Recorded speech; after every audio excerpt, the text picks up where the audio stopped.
Can we से praise the Lord. प्रभु का धन्यवाद। और मैं उसका धन्यवाद करता हूँ कि वो अद्भुत खुदावन है और उसने हमारे लिए चीज़ों को पूरा किया है। कितने लोगों के पास बाइबल है, वो हाथ को उठा सकते हैं, अपने बाइबल को उठा सकते हैं, खोल के दिखा सकते हैं मुझे क्या अपने फ़ोन में अगर आपके पास है और आपको इसको अब खोलना है। अगर बाइबल में कुछ और ऐप खुला हुआ है तो आप ज़रूर उसे बंद कर दें। जो आप सुन रहे हैं, जो आप देख रहे हैं, प्लीज़ बाइबल खोलें और कोई ऐप है तो उसको स्किप करें, हाइड करें, क्योंकि ज़रूरी है कि हम खुदावन के वचन के समय में सिर्फ वचन की ही बातों को सुने। मैं और किसी बात की बड़ाई ना करो यीशु मसीह के सलीब के सिवा। मैं धन्यवाद करता हूँ कि वो सलीब है जो हमें जीवन देता है और उस सलीब के पास हम आए हैं। हम लोगों के पास बहुत से ऑप्शन होते हैं, गर्मी बहुत ज़्यादा है, कैसे जाएं? जब लौटते हैं ना तो पैर हाथ पैर जल जाते हैं, आज चर्च नहीं, बारिश ज़्यादा है, कैसे जाएंगे? कैब नहीं मिलेगी, ठंड बहुत ज़्यादा है, अरे रुक जाते हैं, अगले संडे चलते हैं ना। बहुत से आपके पास ऑप्शन हो सकते हैं, लेकिन आप खुदावन के हुजूर हैं। अपनी उन तमाम समस्याओं को, आपके तमाम उन क्या बोलते हैं उनको, तकलीफों को ना, ऑप्शंस को और क्या बोल सकते हैं हिंदी में? ऑप्शंस तो क्या बोल सकते हैं? ऑप्शन आप समझ गए ना, काफ़ी है। विकल्प, आपके पास बहुत से विकल्प हो सकते थे, लेकिन आपने ये चुना कि हम खुदावंद के हुजूर हों। हालेलुया। मैं चाहता हूँ जल्दी से आपको उन्हीं वचनों में आगे ले चलूँ जहाँ पे हम अभी पिछले दिनों में सुन रहे थे। और मैं तैयारी कुछ और करी थी, लेकिन मैं खुदा का धन्यवाद करता हूँ कि वो प्रभु जो अपने लोगों से बात करना चाहता है और वो चाहता है कि हम उसकी आत्मा में, मतलब जब आत्मा काम करता है तो वो एक सा काम करता है ना। जब प्रभु का आत्मा काम करता है तो वो एक सा है, वो हमारे अंदर भी वही बात डालता है, वो बहन के अंदर भी वही डालेगा, वो भाई के अंदर भी वही बात डालेगा। मैं खुदा का धन्यवाद करता है कि जब आत्मा काम करता है, और ज़रूर है कि उसके हुजूरी में, उसके भवन में उसका आत्मा हो। हालेलुया। मैं धन्यवाद करता हूँ आप सबको वो वर्स अच्छे से याद है, यूहन्ना 3:16। हम चाहते हैं आप बिना बाइबल खोले पढ़ें उसको। हालेलुया। क्योंकि परमेश्वर ने जगत से ऐसा प्रेम रखा कि उसने अपना, जो देख रहे हैं वो भी बोल सकते हैं हाँ, ताकि जो कोई इस पर विश्वास करे वो नाश ना हो वर्ण अनंत जीवन पाए। और मैं धन्यवाद करता हूँ कि मैं चाहता हूँ कि हम आज उस अनंत जीवन को पाएं। लिखा है कि जो कोई उस पर विश्वास करता है। और मैं धन्यवाद करता हूँ कि आज विश्वासियों की मंडली में बैठा हूँ। हालेलुया। आज विश्वासियों के संग हूँ, क्योंकि जो कोई विश्वास करता है वो नाश नहीं होता है, पर वो क्या करता है? अनंत जीवन पाता है। मैं धन्यवाद करता हूँ विश्वास करने वालों के लिए सब कुछ हो सकता है। खुदावन ने हमारे लिए वो सब कुछ कर दिया है। मैं धन्यवाद करता हूँ कि आज उसके हुजूर में है और आज उसके विश्वास में और बढ़ेंगे। मैं चाहता हूँ कि मेरे साथ निकाल ले पहला यूहन्ना उसका 5वां अध्याय, उसकी 12वीं आयत, 1 जॉन चैप्टर 5 और उसकी 12th वर्स, उसका पहला पार्ट हम लोग पढ़ेंगे। पहला यूहन्ना आपको नए नियम में मिलेगा, उसका 5वां अध्याय, उसकी 12वीं आयत। हाँ जी, लिखा हुआ है कि जिसके पास पुत्र है, जिसके पास पुत्र है, या यूं हो सकता है कि जिसके पास परमेश्वर का पुत्र है, जिसके पास पुत्र है उसके पास जीवन है। पहला यूहन्ना हम लोग पढ़ रहे हैं, उसका 5वां अध्याय, उसकी 12वीं आयत है, 1 जॉन चैप्टर 5 वर्स 12। जिसके पास पुत्र है उसके पास जीवन है। हालेलुया। बोल सकते हैं मेरे पास पुत्र है, मेरे पास जीवन है। मैं विश्वास से बोल सकता हूं आज की हमारे पास पुत्र है और हमारे पास जीवन, हमारे पास परमेश्वर का पुत्र यीशु है, हमारे पास वो सन ऑफ गॉड है और हमारे पास जीवन है। आपको मालूम हमारे पास, हम संसार में जीते हैं, बहुत सी समस्याएं आती हैं, सब कुछ सबके जीवन में एक सा रहता है। और अभी हम लोग गवाही में सुन रहे थे कि खुदावन ने कैसे चीज़ों को सेटल कर दिया है, कैसे चीज़ों को अच्छा कर दिया है, क्योंकि हमको मालूम है कि हमारे साथ वो है जो सब कुछ कर सकता है और उसने सब कुछ हमारे लिए कर दिया है। क्योंकि लिखा है जिसके पास पुत्र है उसके पास जीवन है। अद्भुत है वो खुदावन जो हम पर दया करता है ना, जो हम पर दया करता है। मेरे साथ निकालें इसके बाद दूसरा कुरिन्थियों उसका पहला अध्याय और उसकी 20वीं आयत। दूसरा कुरिन्थियों उसका पहला अध्याय है, उसकी 20वीं आयत।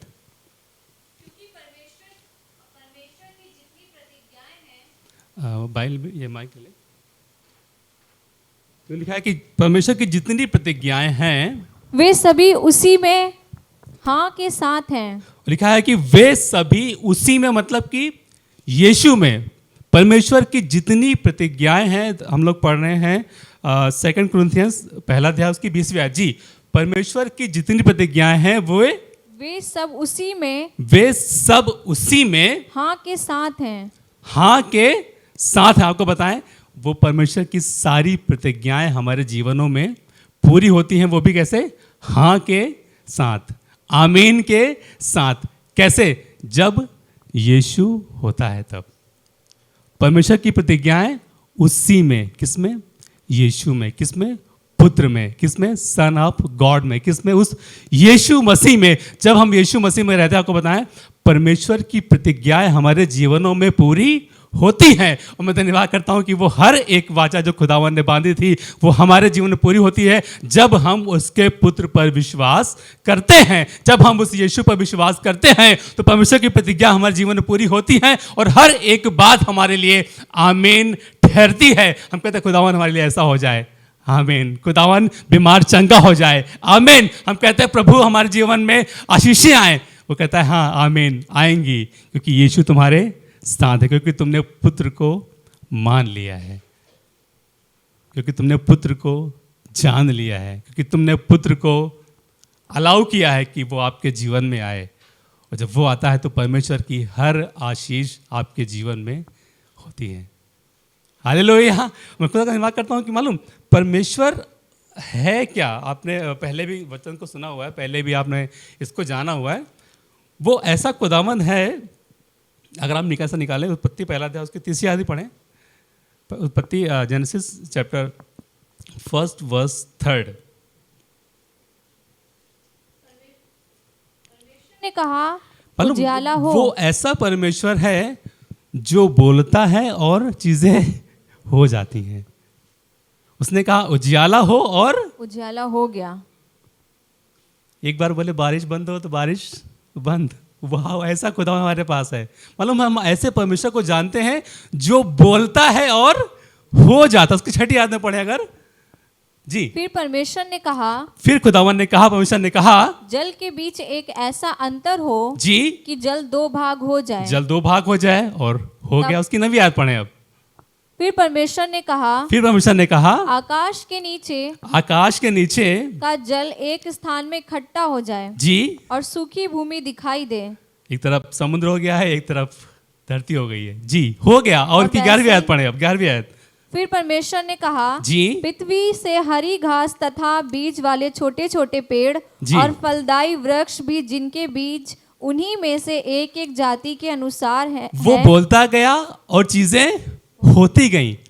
वो परमेश्वर हमारा खुदावंद है। हालेलुया। वो परमेश्वर यहोवा हम पर उपकार करने वाला सामर्थी परमेश्वर है, अनुग्रहकारी परमेश्वर है, दयालु परमेश्वर है, जो बोलता है, सिर्फ मात्र उसके बोल देने से हो जाता है। और उसने ये चाहा कि लोग उसके पुत्र पर विश्वास करें, और उसने ये चाहा कि लोग उसके बेटे यीशु पर विश्वास लाएं। वो जो बोल लेता है और आपके लिए चीज़ें हो जाती हैं। उसने बोल दिया और हो गया। वो परमेश्वर कहता है कि जो पुत्र को मान लेता है मैं उसे मान लेता हूँ। हालेलुया। कितनी अच्छी बात है कि हमने परमेश्वर को जान लिया है। और वो खुदावन कितना अद्भुत खुदावन है, जो बोलता है हो जाता है, जो सब कुछ कर सकता है, जो बीमार को चंगा कर सकता है, जो सिर्फ दूर से बोलता है और लोग चंगे हो जाते हैं। वो परमेश्वर एक तरफ है, और एक तरफ मनुष्य जो गुनहगार है, पापी है, कई बार समस्याओं में फंस कर इनकार भी करता है। कई बार यीशु मसीह के चेलों ने भी इनकार किया, क्योंकि उनके पास समस्याएं थी। उनके पास ये था कि शायद हम नाश ना हो जाए, शायद हमारे साथ भी वही ना हो जो यीशु के साथ हो रहा है। यीशु के साथ रहने के बाद भी कई बार हम इनकार करते हैं, जब क्योंकि ये हमारा नेचर है ना। हम कई बार बदल जाते हैं, कई बार हमारे साथ चीज़ें बदल जाती हैं, और हम भी कहते हैं कौन यीशु, कौन यहोवा, कौन परमेश्वर। एक तरफ वो खुदावंद है जो बदलता नहीं है, और एक तरफ मनुष्य है जो हर घड़ी हर क्षण चीज़ें अच्छी हैं तो हालेलुया हालेलुया, और उसके बाद चीज़ें खराब हैं तो घर में बैठ के आओ भैया, यही हो रहा है आजकल, भैया आओ दुआ कर दो। क्यों? जब अच्छे हैं तब खुदावन के घर में नहीं आ सकते क्या? जब बीमार है तभी चलो खुदावन के घर, चलो अब चंगा होना है ना, चलो अब खुदावन के घर, चलो अब बीमार से अच्छा होना है, चलो भाई अब आशीषें लेनी है, चलो अभी क्रिसमस आने वाला है, चलो अभी ये आने वाला है, चलो। क्यों? हमेशा क्यों नहीं खुदावन के भवन में? वो खुदावन जिसने आपको रचा है वो चाहता है कि हम उसकी संगत। मैं ये नहीं कह रहा हूं कि आप कहता ना कई बार कि बस चर्च आने को बोलते हैं वैसा ये लोग, है ना, एक ही वर्ड होता है बस चर्च आओ। नहीं, मेरा कहने का मतलब है आप खुदावन से अपनी नज़दीकी बनाए रखें, खुदावन के विश्वासियों के साथ अपनी नज़दीकियों को बनाए रखें, दूर ना हो उससे। मतलब जैसे हम दूर होते हैं, शैतान लिखा है कि शैतान दरवाजे पे खड़ा है कि तुम्हें फाड़ खाए, और जैसे हम यीशु से दूर होते हैं वैसा शैतान आपको जकड़ लेता है, आओ मेरी गिरफ्त में आओ। पर मैं खुदा का धन्यवाद करते हैं कि हम बदल जाते हैं पर वो खुदावन बदलता नहीं है। हम गुनाह करते हैं पर वो हमें माफ़ करता है। अगर आपको याद हो, अय्यूब में था, भजन संहिता निकालें उसकी 8वीं आयत उसकी 4थी आयत, 8वां अध्याय 4थी आयत, साम चैप्टर 8 वर्स 4। तो फिर मनुष्य क्या है? लिखा हुआ है कि मनुष्य क्या है, भजन संहिता 8 उसकी 4थी आयत हम लोग पढ़ रहे हैं। मनुष्य क्या है कि तू उसका स्मरण कि रखे, तू उसका स्मरण रखे या तू उसकी सुधि रखे। है क्या वो? हर पल तो बदलता है ना, हर घड़ी तो वो चेंज होता है। क्या है कि तू उसकी सुधि रखे। एक आपने इसके कुछ दिनों पहले देखा था, एक बिगड़ा हुआ लड़का अपने घर को छोड़ के चला जाता है और उसके बाद सब कुछ लुटा देता है, संसार में जाता है, सब कुछ लुटा देता है। यह है आज कल के मनुष्य का जीवन। आपने गवाहियाँ सुना कि कैसे लोग टैबलेट खा रहे हैं, है ना, कैसे अपने जीवन को नष्ट कर रहे हैं। वो नहीं मिली मैं सब कुछ कर दूंगा किराने, है ना, कैसे आज जीवन खराब कर रहे हैं। पर मालूम हमने शायद यीशु को जाना नहीं है अभी। यीशु को जानेंगे तो वो आपके लिए बेस्ट चीज़ रखने को तैयार है, वो आपको बेस्ट देने को तैयार है। पर शायद हमने यीशु को जाना नहीं है। हम कई बार उस बिगड़े हुए औलाद की तरह भाग जाते, प्रभु मेरा है सब कुछ, अब मेरा हिस्सा दो, मैं जा रहा हूँ घर छोड़ के, मुझे जो करना होगा मैं कर लूँगा, मैं अपने पैरों पे खड़ा हो सकता हूँ, मेरे पास काबिलियत है, मेरे पास चीज़ें हैं, मैं कर सकता हूँ। ना मुन्ना ना है ना मुन्ना ना, बिगाड़ देगा आपको संसार, आपकी काबिलियत आपको बिगाड़ सकती है, पर यीशु बना सकता है, एक बाप बना सकता है। मालूम उसमें अगर आप पढ़ दें मेरे साथ,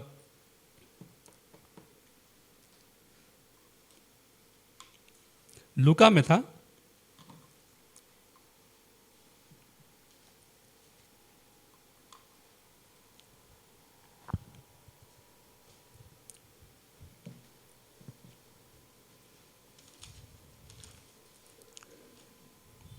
उसका 15वां अध्याय उसकी 20वीं आयत, लूक चैप्टर 15 वर्स 20।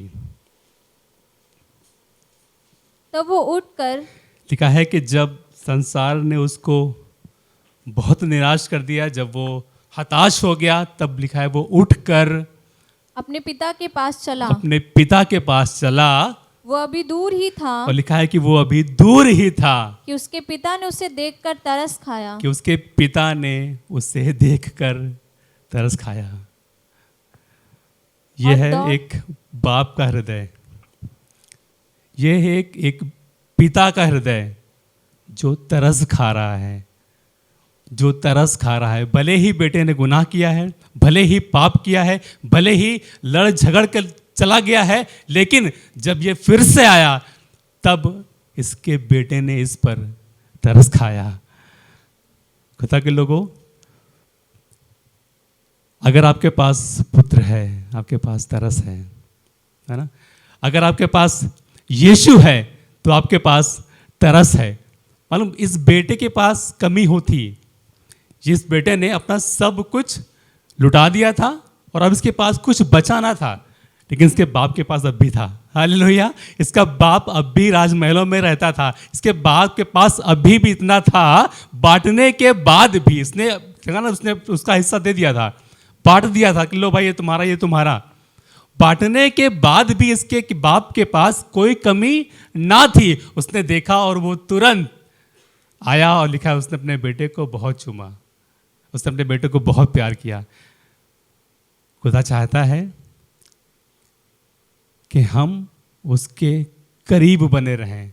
मालूम कई बार जब हम अपना दिमाग लगाते हैं, कई बार जब सोचते हैं नहीं मैं कर लूँगा, मेरे लिए चीज़ें अच्छी हो जाएंगी, आपको बताए बिगड़ जाएंगी चीज़ें। खुदा के लोग आपको बता दूं, पर एक बात ज़रूर है कि जब हम खुदा के साथ बने रहते हैं तो उसकी सारी प्रतिज्ञा हमारे साथ पूरी होती है। और वो परमेश्वर जो तरस खाता है वो हम पर भी तरस खाएगा और वो खुदावन हमारे लिए चीज़ों को बेहतर करेगा। पर ज़रूर है कि हम उस परमेश्वर को जाने जो हमारे लिए करता है, उस बाप को जाने जो हमारे लिए करता है। वो बाप जो जिसने अपने बेटे को देखा जो दूर ही था और गया और उसने अपने बेटे को चूम लिया कि मेरा बेटा झुक हो गया था, वो फिर से वापस आ गया है। मालूम वो है मेरे खुदा का हृदय, वो मेरे बाप का हृदय जो हर बार गुनाह करने के बाद भी जैसे हम उसके पास पहुंचते वो आता है और हमें गले से लगा लेता है कि हाँ मेरा बेटा खो गया था, अब फिर से वापस आ गया है।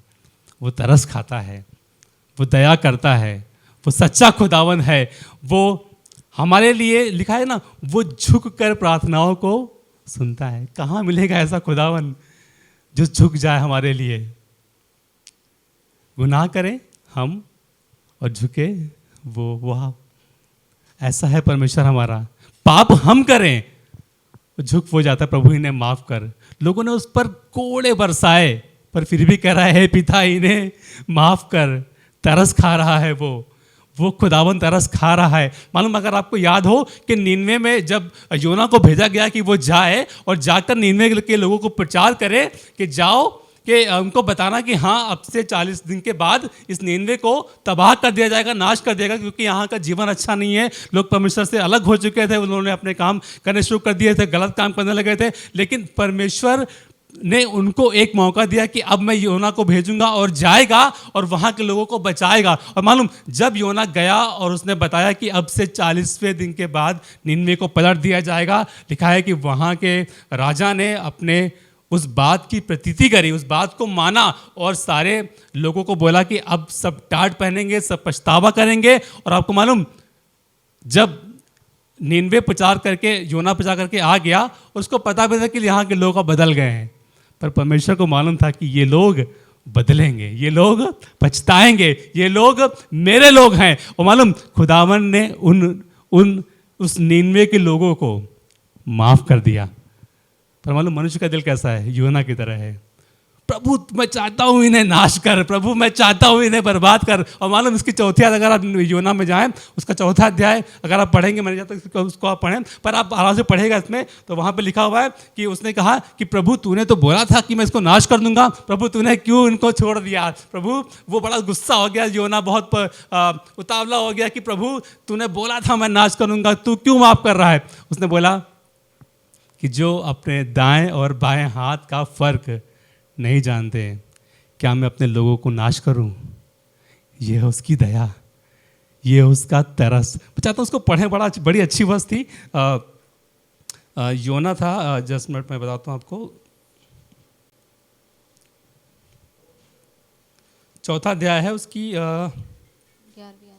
जी पढ़ दें अगर आपको मिल गया हो तो। क्या? हाँ 11वें। हाँ फिर ये बड़ा नीनवे लिखा है कि बड़ा नीनवे जिसमें 1,20,000 से अधिक मनुष्य हैं जी, जो अपने दाहिने और बाएं हाथों का भेद नहीं पहचानते, हाँ बहुत से घरेलू पशु भी उसमें रहते हैं जी, तो क्या मैं उस पर तरस ना खाऊं? क्या है कि क्या मैं उस पर तरस ना खाऊं? क्या उस पर तरस ना खाऊं? मैं खुदा का धन्यवाद करता हूं कि वो पिता भले ही हम गुनहगार क्यों ना हो, पर वो तरस खाता है, वो माफ करता है, वो बरकत देता है, वो आशीष देता है, वो गले से लगाता है, वो चूम लेता है, क्योंकि वो बाप का दिल है। वो चाहता है कि उसके लोग उसके बेटे को माने, वो चाहता है कि उसके लोग उसके बेटे को विश्वास करें, क्योंकि वो तरस खाता है। लिखा है कि वो तरस खाता है। और मालूम कई बार आपको पता है कि जब हम थोड़ा सा सामर्थ्य होते, जब हमारे पास कोई क्वालिटी होती है, या फिर जब हम कोई बड़े ओहदे पे पहुंच जाते हैं, जैसे मान लिया कोई नेता है, और कई बार हम अंकल से सुनते हैं कि किसी नेता के पास गए और उन्होंने दूर से बोला, अरे अच्छा वो हैं, एक काम करो उनको रोको, बाद में मिलेंगे। थोड़ा सा वो दिखाता ना एक एटीट्यूड कि भाई अब बड़े हो गए हैं, अब थोड़ा सा ओहदा आ गया है, अब हम इनसे मिल नहीं सकते हैं। या यूँ बोले कि भाई कोई मंत्री है, कोई ऐसा है, तो आप उसके पास डायरेक्टली जाके मिल सकते हैं, क्योंकि उसको पता है कि अरे इनसे क्या मिले, अब इनके पास है क्या है, अब मेरे पास ताकत है, मेरे पास ओहदा है, मैं सब कुछ कर सकता हूँ। तो कई बार होता है कि मनुष्य के अंदर वो घमंड आता है। मैं एक लोग की गवाही सुन रहा था और मुझे बड़ी बरकत मिली। आपको पता है कि हमारे प्रेसिडेंट थे डॉक्टर APJ अब्दुल कलाम, है ना। एक पास्टर उनके पास पहुंचे और उन्होंने कहा कि I want to meet you, मैं मिलना चाहता हूँ आपसे। उन्होंने कहा you are most welcome. President एक आम इंसान से मिलना चाह रहे हैं। अगर आपका दिल अच्छा होगा तो आप चाहे बड़े नेता बन जाएं, बड़ी चीज़ें आपके पास आ जाएं, लेकिन आप लोगों पर तरस खाना नहीं भूलेंगे। और लिखा है, उन्होंने बताया कि मैं उनके पास गया, मैंने प्रभु के वचन को सुनाया, और उसके बाद जब वचन सुना दिया तो उसके बाद मैंने कहा कि मैं आपके लिए प्रार्थना करना चाहता हूँ। तो मालूम क्या हुआ, वो बैठे थे, अपनी सीट छोड़कर खड़े हो गए। तो उन्होंने कहा अरे आप बैठे रहिए, आप प्रेसिडेंट हैं इंडिया के, आप बैठे रहिए, ज़रूरत नहीं, मैं ऐसे दुआ कर दूंगा आपके लिए। उन्होंने बोला नहीं, मैं उसके लिए खड़ा हो रहा हूँ जिसके बारे में तुम बता रहे थे, जिसके बारे में तुम सुसमाचार सुना रहे थे। और मैं धन्यवाद करता हूँ कि वो परमेश्वर ऐसा है, हमारे पास भी वो तरस होना चाहिए। ठीक है ना, कि जैसा तुम चाहते हो कि लोग तुम्हारे साथ करें, तुम भी उनके साथ वैसा ही किया करो। अगर आप चाहते हैं कि आप पर तरस हो, आप भी तरस खाना शुरू करें। अगर आप चाहते हैं कि आप पर दया हो, आप भी दया करना शुरू करें। अगर आप चाहते हैं कि हाँ मुझ पर ब्लेसिंग्स हो, आप भी आशीष देना शुरू करें। और विश्वास करें आपके लिए भी चीज़ें पूरी होंगी, क्योंकि जब आप तरस खाएंगे तो खुदावन आप पर भी तरस खाएगा। और मैं धन्यवाद करता हूँ कि भले चीज़ें खराब क्यों ना हो जाएं, पर फिर भी खुदावन आप पर तरस खाएगा और वो आपको बचाएगा, वो आपको बचाने की सामर्थ्य रखता है। पर ज़रूर है कि हम अपने उस खुदावंद को जानें। अच्छा, आपको याद है कभी आप पर किसी ने तरस किया हो, है ना? कुछ शब्दों में बोल सकते हैं आपकी कैसे तरस किया गया आप पर, कुछ वर्ड्स में अगर आप बोलना चाहें।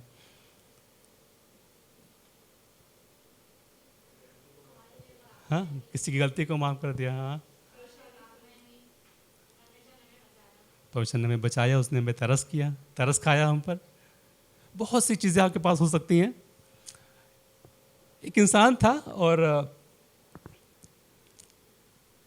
उसने क्या किया कि एक शॉप पर गया जहाँ पे कुछ खाने की चीज़ें मिल रही थी, और उन खाने की चीज़ों को वो आराम से बैठ के अंदर खा रहा था। और बाहर क्या देखा कि बाहर एक भीख मांगने वाला लड़का था, और वो उसकी ओर टकटकी लगा कर देख रहा था, जैसे पत्थर से योना की तरह लोग देख रहे थे। तो उसने देखा कि यार ये लड़का काफ़ी देर से खड़ा हुआ है और मुझे देख रहा है। तो उसको दया आई और वो बाहर गया दुकान के और उस लड़के को कि अंदर ले आए। पर कुछ कारणों से वो वहीं बैठा रहा, पर उसने इशारा किया उस लड़के को तुम आ जाओ अंदर। पर होता क्या है कि गार्ड तो वहाँ पर होते ही है। उसने बोला, जैसे ही गार्ड के पास वो पहुँचा वो लड़का, उस गार्ड ने उसको भगा दिया। हे चल दूर चल, बस निकल यहाँ से। अक्सर यही होता है ना दुकानों पे चल चल आगे बढ़ जा। फिर वो आदमी फिर देखता रहा उसको कि यार ये लड़का जो है वो बार बार आता है और ये गार्ड भगा देता उसको। तो अब उसको तरस आया कि अब मैं खुद जाऊंगा और उसको अंदर लेकर आऊँगा। वो गया, उसने उसका हाथ पकड़ा, और अब जो गार्ड खड़ा था उसकी हिम्मत ना थी कि वो उस बच्चे को रोक सके, क्योंकि अब उसका हाथ पकड़ने के लिए कोई और आ गया था अंदर से। मालूम, गार्ड दिखाता है, सिक्योरिटी दिखाती है, उसके पास रूल्स हैं, है ना, कि भाई किसी अरे गहरे को अंदर ना आने दो, इसलिए वो उसको रोक रहा है। कई बार होता है ना कि हमारे पास जब गुनाह होते हैं, जब पाप होते हैं, तो आप पर रूल्स चलते हैं, ये रूल है, आपको ऐसा नहीं करना है ना। जब पहले रूल थे, पहले नियम थे कि आपको ये नहीं करना, अगर आपने ये पाप किया तो आपको ये बलिदान चढ़ाना है, आपको ये पाप किया तो आपको ये बलिदान चढ़ाना है। तो मैं धन्यवाद करता हूँ कि यीशु मसीह आता है और वो आपका हाथ पकड़कर आपको अंदर ले जाता है और वो सारे रूल्स ख़त्म कर देता है। हालेलुया। वो चाहता है कि आपके लिए उन नियमों को आसान कर दे। वो चाहता है अगर आप नहीं आ पा रहे हैं चर्च, कोई बात नहीं, आप बीमारी में पड़े हैं, शायद आप वचन सुन रहे हैं, आपको लगता है कि हाँ मुझ पर दया नहीं हुई है, आपने हाथ बढ़ाया, मैं बताऊं आप नहीं आ पा रहे, यीशु आपके पास पहुंच जाएगा। यीशु आपके पास पहुंच जाएगा क्योंकि वो तरस खाने वाला खुदावंद है।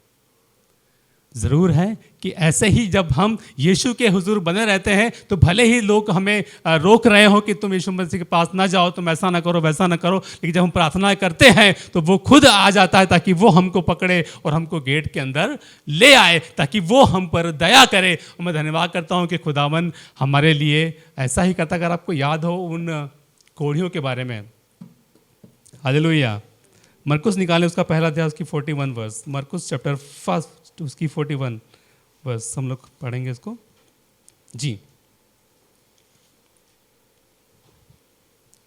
उसने उस पर तरस खाकर हाथ बढ़ाया।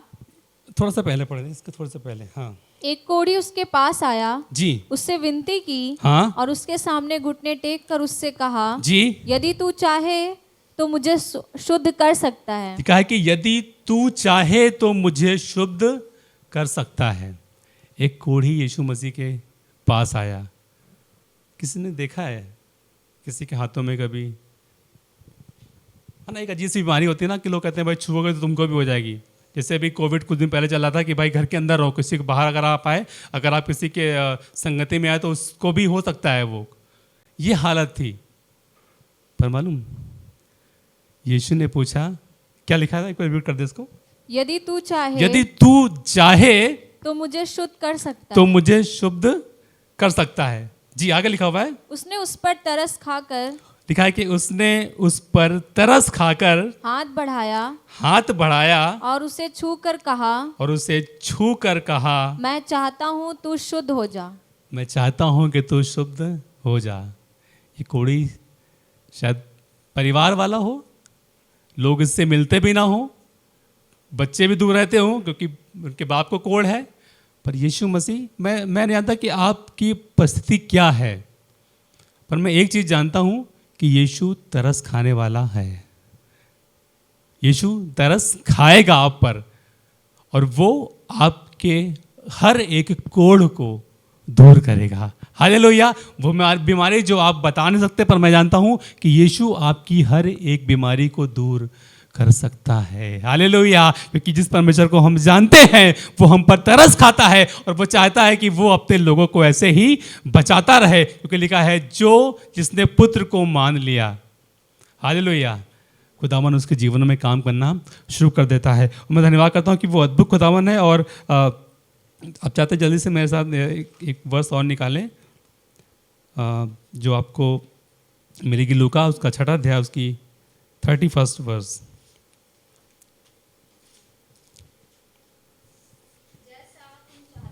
जी, लिखा हुआ जैसा तुम चाहते हो कि लोग तुम्हारे साथ करें, कि लोग तुम्हारे साथ करें, तुम भी उनके साथ वैसा ही करो। तुम भी उनके साथ वैसा ही करो। आपकी मर्जी क्या है कि आप क्या करें, आपकी मर्जी क्या है कि आप क्या करें। ज़रूर है कि जैसा आप चाहते हो कि हाँ मेरे लिए ब्लेसिंग्स हो, आप ब्लेसिंग देना शुरू करें, आशीष देना शुरू करें। मालूम लिखा है कि जिसके पास पुत्र है उसके पास जीवन है। मैं धन्यवाद करता हूँ कि आज मैं चाहता हूँ कि आप उस पुत्र को ले जाएं, आप उस जीवन को ले जाएं। मालूम जब यीशु मसीह आता है, मुझे याद है पास्टर जोशुआ डेविड का वो वचन आज भी, जब वो उन्होंने बोला कि जब मुझे लगता है कि मैं जब किसी से बात कर रहा हूँ, मुझे लगता है कि इसका समाधान क्या है, इस बात का कैसे आंसर निकले, मैं क्या करता हूँ, मैं अपनी और उसके बीच में यीशु को ले आता हूँ, प्रभु आप क्या करेंगे? मैंने देखा कि एक इंसान चोरी कर रहा है, वो पकड़ा गया है, अब लोग भीड़ जमा के उसको मारने पर है। प्रभु अगर तू होता तो क्या करता? बचा लेता ना। तो मैं क्या कर, उन्होंने बोला कि मैं क्या करता हूँ, मैं अपनी समस्याओं और के बीच में यीशु को ले आता हूँ और बोलता हूँ प्रभु अगर आप होते, किसी ने मुझे गाली दे दी, मेरा खून खोल, उसने मुझे कैसे बोल दिया ना, उसने मेरी माँ को छुआ, वो घर आया था मुझे बोलने के लिए, अभी रुको अभी बताता हूँ मैं क्या किया। यीशु को बीच में ले आए। प्रभु आप होते तो क्या करते? क्या करता यीशु? माफ करता। प्रभु मैं भी माफ कर दूंगा। जिसके पास यीशु है उसके पास जीवन है। खुदा के लोगों एक काम करें, अपनी समस्याओं, अपनी चीज़ों के बीच में, बीमारी के बीच में यीशु को ले आए, और मैं विश्वास करता हूं जब यीशु आएगा तो वो चीज़ों को बदल कर रख देगा, क्योंकि वो यीशु जो है वो जीवनों को बदलता है। उसने कोढ़ी को चंगा कर दिया है, और मैं विश्वास करता हूँ मालूम, वो क्रूस पर गया, सुनिएगा ध्यान से, वो उस क्रूस पर गया जो श्रापित थी। लोग डरते थे क्रूस के नाम से, अरे मुझे क्रूस मिलेगा, ये सजा मिलेगी, पर उसने उस क्रूस के कैरेक्टर को भी बदल दिया। अब उस क्रूस को जो देखता है वो नाश नहीं होता है, वो अनंत जीवन पाता है। अब वो जो क्रूस को देखता है उसके पास से समस्याएं दूर हो जाती हैं, जब क्रूस को देखता है उसके पास से बीमारियां दूर हो जाती हैं। और जब क्रूस को देखता है, मुझे याद है जब हम लोगों ने आराधना स्टार्ट की थी अपने घरों पे, शुरुआत में जब हम लोग नए यीशु मसीह में आए थे, मालूम करीब इतनी बड़ी छत हम लोग की बाहर की तरफ है, और वहाँ पर लोग आने लगे थे यीशु मसीह के नाम से। लोग पूरी छत पे लौटते थे, मुझे छोड़ दो, मुझे जाने दो, ये किसको ले आए, ये किसकी आराधना कर रहे हो, ये यीशु कौन है। मतलब वो वर्ड ऐसे भयंकर वाले थे कि आप बोलो कि यार यहाँ से निकलो, यहाँ तो बड़ा बड़ा खतरा है। पर मालूम, मैं धन्यवाद करता हूँ कि मैंने यीशु मसीह के नाम को लोगों को गिरते हुए देखा है। मैंने यीशु मसीह के नाम से दुष्ट आत्माओं को भागते हुए देखा है। पहले बहुत से नाम लिए हैं हमने, पहले बहुत से नाम लिए, पर उस नाम से कुछ नहीं होता, क्योंकि संसार में आसमान के नीचे और धरती पर सिर्फ एक नाम है, वो नाम है यीशु, और उस नाम से सब कुछ होता है। आपको बताएं, उस नाम से बीमार चंगे होते हैं, उस नाम से बदरूहें कांपती हैं। अगर आप वर्ष पढ़ें तो बहुत जगह लिखा है कि लोगों ने कहा कि मुझे तुझसे क्या काम, मुझे उन झुंड में भेज दो, क्योंकि उसको पता है कि अब यहाँ यीशु है वहाँ मुक्ति है, जहाँ यीशु है वहाँ मुक्ति है। हालेलुया। मैं विश्वास करता हूँ कि आपके पास यीशु होगा तो आपके पास सब कुछ होगा। मैं चाहता हूँ आप वापस जाएं, पहला यूहन्ना जहाँ हम लोग पढ़े थे, 1 जॉन उसका 5वां अध्याय उसकी 12वीं आयत, उसका सेकंड पार्ट को पढ़ेंगे। यहाँ पे लिखा हुआ है, हाँ, पहला यूहन्ना 5वां अध्याय उसकी 12वीं आयत की सेकंड पार्ट को। जिसके पास परमेश्वर का पुत्र नहीं, लिखा है कि जिसके पास परमेश्वर का पुत्र नहीं। पहले हमने सुना जहां जिसके पास यीशु है उसका जीवन कैसा होगा, यहां लिखा जिसके पास परमेश्वर का पुत्र नहीं है। वो वर्ष वहीं खत्म हो सकती थी कि जिसके पास पुत्र है उसके पास जीवन है। बहुत आसान था ना, सुन लिया, अच्छा है, अरे मेरे पास पुत्र है, मेरे पास जीवन है, खत्म। पर आगे कुछ और भी है, लिखा है कि जिसके पास पुत्र नहीं, जिसके पास परमेश्वर का पुत्र नहीं, जिसके पास परमेश्वर का पुत्र नहीं, उसके पास जीवन भी उसके नहीं पास है। जीवन भी नहीं है। खुदा के लोगों, आपको बता दूं, अगर आपको लगता है कि नहीं मैं यीशु के बगैर कुछ कर पाऊंगा, माफ करिए, जिसके पास यीशु नहीं उसके पास जीवन नहीं है। मैंने देखा है तमाम की बहुत लोग बहुत अच्छा चीज़ें कर रहे हैं, सब कुछ अच्छा है, लेकिन घर में खुशियां नहीं है, मतलब डेली लड़ाई हो रही है, डेली आपस में मतभेद हो रहा है, उन्होंने ऐसा बोला, उन्होंने ऐसा कर दिया, मतलब अजीब सी चीज़ें मैंने देखी थी अपने इतनी छोटी सी लाइफ में। जब हम यीशु में नहीं होते हैं तो कैसे झगड़े होते हैं, कैसे फैमिली में लोग एक दूसरे को मारते हैं, कैसे अपनी वाइफ को मारते हैं, कैसे अपने बच्चों को कूटते हैं। मतलब मैंने वो चीज़ें देखी हैं। मैं खुदा का धन्यवाद करता हूँ कि मैं यीशु में हूँ। हालेलुया। जो तरस खाता है अपने लोगों पर, जो माफ़ करना सिखाता है, जो प्रेम करना सिखाता है, जो दया करना सिखाता है, जो अनुग्रह करना सिखाता है। खुदा के लोग, अगर आपको लगता है कि हाँ आपका कोई जन है जो बिगड़ रहा है, आपको लगता है कि हाँ मेरा कोई जन है जो शायद गलत चीज़ों में जा रहा है, एक काम करें, यीशु को उसके जीवन में ला दें, यीशु को उसके जीवन में ला दें, क्योंकि लिखा है कि वचन देहधारी हुआ। हालेलुया। पहले वचन था पर वो अपने अब देह धारण कर लिया है, और अब लिखा है कि जब हम उस यीशु को देखते हैं, जब उस देह को देखते हैं, तो हमारा जीवन उत्तम बन जाता है। हालेलुया। हमारा जीवन अद्भुत बन जाता है, क्योंकि जिसके पास, आगे लिखा है, जिसके पास पुत्र नहीं उसके पास जीवन भी नहीं। खुदा के लोगों, बताना चाहता हूं, यीशु है तो सब कुछ मुमकिन है, क्योंकि वो way maker, miracle worker, promise keeper और लाइट इन द डार्कनेस। वो रास्ते को बना देगा, रास्ते को बनाने वाला है ना। वो वाचा को पूरा करने वाला है। वो आपके लिए अद्भुत युक्ति निकालने वाला है, और वो आपके अंधियारों में उजाला है। हालेलुया। ऐसा है मेरा यीशु। मैं धन्यवाद करता हूँ। मालूम जिस कम्युनिटी से मैं आता हूँ, जहाँ से मैं, जिस जाति में पहले मैं था, मैं आपको बताऊँ, लोग जब बड़े लोग आते थे तो लोग क्या करते थे, अपनी चारपाई छोड़कर उड़ जाते थे कि भैया वो आ रहे हैं। अंकल को पता होगा कि पहले यही होता था कि भाई कोई बड़ा आदमी आ रहा है तो छोटे उड़ जाओ, है ना। पर खुदावन ने उनसे ऊंचा कर दिया है। खुदावन ने वहां से उठाकर उमराव में बिठा दिया है, जहां पर सब कुछ बराबर है, जहां पर सब कुछ बराबर है। मैं धन्यवाद करता हूं कि यीशु मसीह ने अपने नाम को हम पर जाहिर किया है, और मैं धन्यवाद करता हूं उसका कि वो अद्भुत खुदावन है, जिसके पास पुत्र है उसके पास जीवन है, और जिसके पास पुत्र नहीं है उसके पास जीवन नहीं है। आप चलेंगे अच्छा, सब कुछ अच्छा लगेगा, लेकिन शायद खुशियां ना हो, आशीषें आपके पास नहीं होंगी। बहुत से लोग हैं जिनके पास, मालूम, लोग जिनके बच्चे विदेशों में, मैंने देखा है ऐसी फैमिलीज को, घर पे सिर्फ एक माँ एक बाप है और कोई नहीं। इतने ज़्यादा एज हो गई कि वो ना खाना बना पाते हैं, और लोग जो लोग रखते हैं कि भाई चलो किसी को रख लेते हैं। मालूम, लोग आते हैं, कोई सामान निकाल के चला गया, कोई चीज़ें चुरा के चला गया, और उनका घर धीरे धीरे खाली होता जा रहा है, कोई है नहीं देखने वाला। पर मैं आपको बताऊं कि प्रभु चाहता है कि हम उसके पुत्र पर विश्वास करें, जो हमें क्या क्या सिखाता है।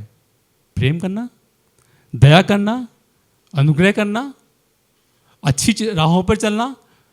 और मैं धन्यवाद करता हूँ कि जिसके पास पुत्र है उसके पास ये वचन है, और ये वचन हमें संभालता है, हमें सिखाता है, हमें गलत चीज़ों में जाने से रोकता है। और मैं विश्वास करता हूँ कि हमारी कलीसिया के पास वो पुत्र है। आमीन। और हमारे लोगों के पास जीवन है।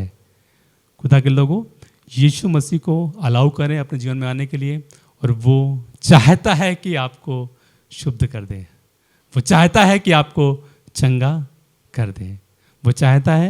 मैं नहीं कहता हूँ कि बीमारियां नहीं आएंगी, आने दो, सब कुछ को आने दो, पर टिक एक ना पाएंगी। हालेलुया। टिक एक भी ना पाएंगी, सब चले जाएंगे, क्योंकि आप यीशु है वहाँ पर मुक्ति है, जहाँ यीशु है वहाँ चंगाई है। मैं चाहता हूँ